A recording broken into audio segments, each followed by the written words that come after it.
আপনি কি জানেন ইসরাফিল আলাইহিস সালাম যখন সিংহায় ফু দিবে সর্বপ্রথম সেই আওয়াজ কে শুনবে? আল্লাহ রাসূল সাল্লাল্লাহু আলাইহি সাল্লাম বলেন, যে ব্যক্তি সর্বপ্রথম সিংহার আওয়াজ শুনবে সে তার উটের খাবারের জন্য মাটি দিয়ে হাউস বানাতে থাকবে। সে সেই আওয়াজ শুনে ঘাড় ভেঙে পড়ে মরে থাকবে।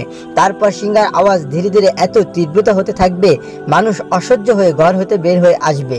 তারপর পশ্চিমের লোক ভাববে এই আওয়াজ পূর্ব থেকে আসতেছে, তখন পূর্বের দিকে মানুষ আসতে থাকবে। পূর্বের লোক ভাববে এটা পশ্চিম থেকে আসতেছে, তখন পশ্চিমের লোক পূর্বের দিকে আসতে থাকবে।